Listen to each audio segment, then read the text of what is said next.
ANC is sitting while South Africa burns. No, I think that is a reductionist approach to issues. Because when people see Nathi Mthethwa or David Mahlobo delegated to deal with the Parliament, they see them as ministers and take away their cap as members of the National Executive Committee and National Working Committee of the ANC. And therefore, people see a distinction between the ANC and the ANC employees in government. You always brag also about being omnipresent, being in every home, about making sure that you are represented in virtually every sphere of South African life. As a political party, have you used that to ensure that your branches, your regions, your provinces are actually actively mobilized to deal with this issue as a political party? The reality of the matter, Vuyo, is that we have been present on this matter all the time. You know, on the 10th of April, the president of the ANC, speaking in the unveiling of a monument in respect of Chris Hani, talked to this matter. And he went into details on what should be done and appealed to South Africans to cool off. And since then, people have been deliberately deployed to deal with this issue everywhere. Are they making a mark? Are they making an impact? The impact, you don't look at the impact in the middle of a crisis. You will deal with the impact post the crisis. But so you let the crisis happen first? No, the crisis is happening. You are dealing with it. When you finish, when you cool it off, then you can assess the impact. But to assess the impact because you talk today and people didn't stop now, you say there's no impact. I think that is unscientific. Even if you use social science, which is not an exact science, it is not scientific. One would expect then that ANC members at least are a lot more conscientized.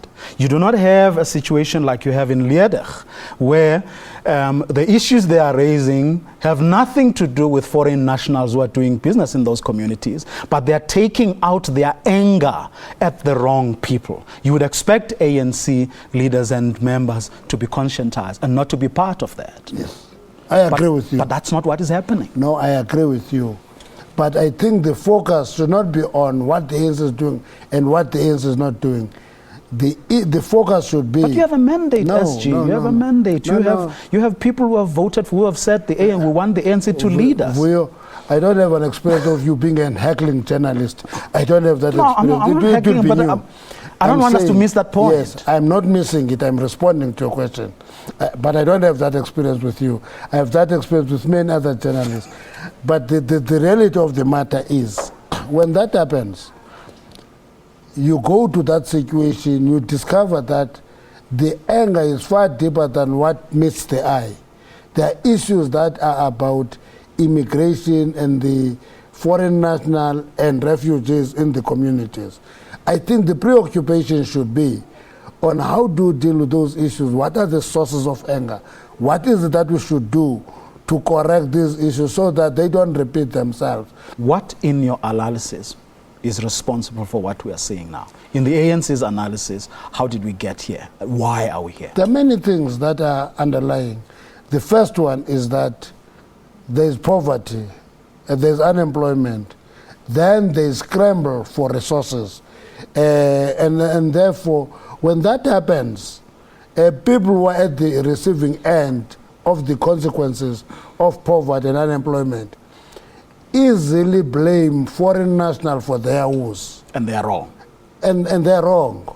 Shouldn't they be directing their anger at the ANC government for not having fulfilled the promises that it made? No, the ANC government gets blamed anyway for anything. If a person attacks others, people blame the ANC. That goes with being in power. You get blamed for anything.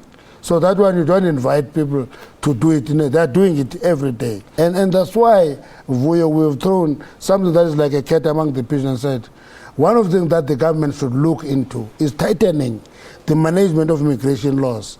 if need be, establish refugee camps, screen people, check them, record them, vet them. It's an area that needs our urgent attention to avoid this in the future. Has the ANC raised this with the government? Yes, we are raising it with the government.